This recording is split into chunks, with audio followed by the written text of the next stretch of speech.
know where you're going. Oh, yes! This is Minority Report! Yes. This is exactly Minority Report. They are Yep. identifying people who are potentially going to commit a crime. That is mind-blowing to me. That's a nasty thing. Here's the point. The point is nothing about the claimed intent is practical, is reality.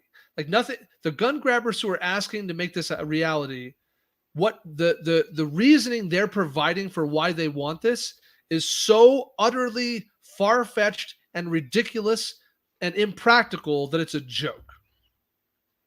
Like, and we could keep poking holes in it if we wanted to spend the rest of our time doing it, but it's just absurd. That's the point. It's absurd because we're not going to require these financial institutions to do anything. So now the financial institutions, every given bank and credit card company on the planet, they're going to have their own flexibility as to how they identify, if they identify transactions, how they identify transactions, what threshold qualifies as suspicious, and if they report those and how they report them and submit them to whoever it is that they're supposed to submit them to. Yes. All of that is up in the air. It's completely, utterly ridiculous. And then we have to consider the FBI's ability to respond to these reports if they start flowing in. Like that would take a lot of manpower to sift through. I think it's utterly crazy. So the takeaway here is not just like why all the reasons. Like hopefully we've supplied enough perspective for anyone listening to this to understand that the purported intent is silly. It is ridiculous. It is impractical.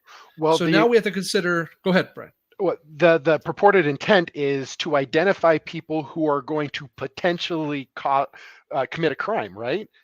So this is very interesting to me because you're a Tom Cruise fan. So maybe you can remember this. I know movie. Minority Report. I know where you're going. Oh, yes! This is Minority Report! Yes. This is exactly Minority Report. They are identifying people who are potentially going to commit a crime.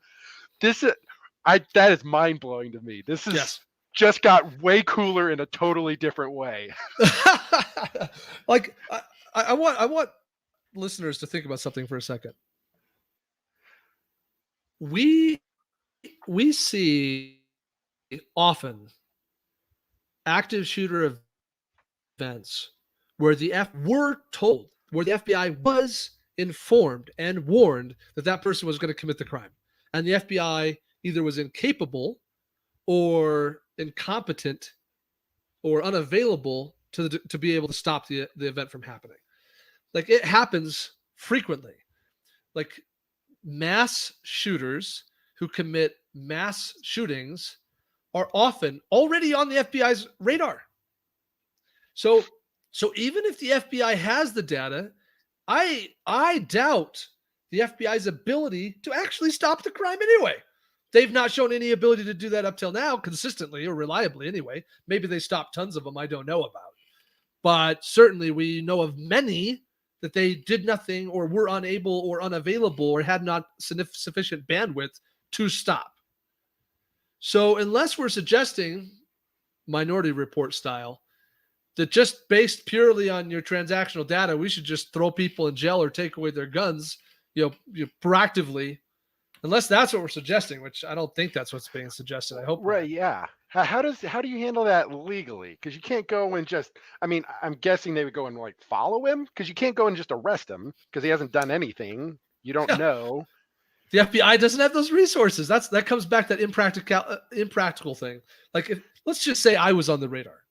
I spend enough money at gun and ammo retailers to probably be on that radar pretty fast. I'm probably going to get reported to the FBI several times a year if this is going down. So now what? The FBI is going to, like you said, what? Like investigate me? What are they going to do? Come interview me? That's not going to good. If I am a whack job, that's going to escalate me to action. So they're going to follow me around? For how long? Like how many spare dudes are my tax dollars paying for that they got time to follow this guy around? Like it's completely impractical. And I'm not saying FBI doesn't have the resources that it's either interview me or follow me. They got the resources. So maybe eventually they would eliminate me as a suspect. but it's an imperfect world, and regardless, those resources are also limited. Like they have only so much resources to investigate so many people, and time has shown that they're incapable of stopping these events consistently, even when someone calls them up and says, hey, this person said they're going to shoot a bunch of people, you should do something about it. Even when they get that info, they fail to stop those events. So I'm not saying that that's good or bad. I'm just saying that's true. I also don't want these events to occur. I don't want mass shootings, but this data somehow triggering an investigation is utterly ridiculous in every way. That's the point. So yeah, so this is a risk versus benefit, kind of a thing. Like the practicality of the law is very low. There's unlikely to find anybody who's going to cause this or do the active shootings, but it could be weaponized. It'd be very detrimental, so the risk is very high. Yes. Bingo. And expensive, I might add. Like not just expensive in terms of like how it impacts me as a consumer, but also the tax dollars it would cost me to implement something that would be close to practical. So yeah, now let's go back to the dangers. I'm going to read out loud a law. This is from the 1986 Firearm Owner Protection Act. Okay, this is a federal law. This applies nationwide since 1986. It reads as follows. No such rule or regulation prescribed after the date of the enactment of the Firearm Owner Protection Act may require that records required to be maintained under this chapter or any portion of the contents of such records be recorded at or transferred to a facility owned, managed, or controlled by the United States or any state or any political subdivision thereof, nor that any system of registration of firearms, firearm owners, or firearm transactions or disposition be established. Nothing in this section expands or restricts the Secretary's authority to inquire on the disposition of the firearms in the course of a criminal investigation. So, put differently, since 1986, we've had a federal law in place in this country that prohibits a government body from having a registration of guns or their owners. Okay, that's the law. That means that the state of Colorado that I live in can't just willy-nilly, in any possible conceivable way, have a list of gun owners or a list of guns and their gun owners. That's illegal. Okay. It has been since 1986. There's a couple of jurisdictions that are arguably grandfathered in because they were doing it prior to 1986, but those jurisdictions can be named in less than two hands. There's less than 10 of them. But some of them are famous. Hawaii. Yeah. Do you? The thing I keep thinking about though is like, do you think the legality of it matters? I assume there is a list, and if they've got it already, they might not have everybody has access to it, but there is a list somewhere that somebody has access to, and the NSA or the CIA or all of the people have got. I'm pretty sure. Like there's no doubt in my mind that there's already a list. They already know every single gun owner in America. They've known for a long time, and I am assuming that they've been tracking us. What do you think the likelihood of that is, Jacob? I think the likelihood is good, but I think that crosses a little bit into conspiracy theory because I have no evidence to support that. But it's likely. I would put it as likely but illegal, right? And if there is such a list, I absolutely 100% guarantee I'm on it. Yeah. So I mean, I'm confident that I'm definitely on the list at this point. So, but here's where we have to make the jump. This merchant category code concept is the jump from the NSA or the CIA or whoever boogeyman you think might have the list having said list to private financial institutions having the list and doing it with it whatever they want. It's one thing to think the NSA might have a list. It's another thing entirely to think Wells Fargo has a list and they share it with Chase and US Bank. And the three of them combine their list and that they provide it to whoever's willing to just pay them for it. That is something else entirely. And that's what we're talking about. We're talking about private financial institutions building a list off of transactional data and being completely ungoverned as to what they do with said data. That can't be allowed. Yeah, I agree. That's shady. That's not okay. All right. So I think we've laid out the issue pretty clearly. Let me give people some ideas of what's going on with this issue? Like, what are people doing? What have we seen as far as people taking action so far? In 2023, when this merchant category code was being debated, created, and in the process of being rolled out, we saw a handful of states pass legislation either prohibiting the use of this code entirely or at very least discouraging it. And I know that sounds weird, like laws don't discourage things, but laws can discourage things by creating like consequences for how something is done or how it's used.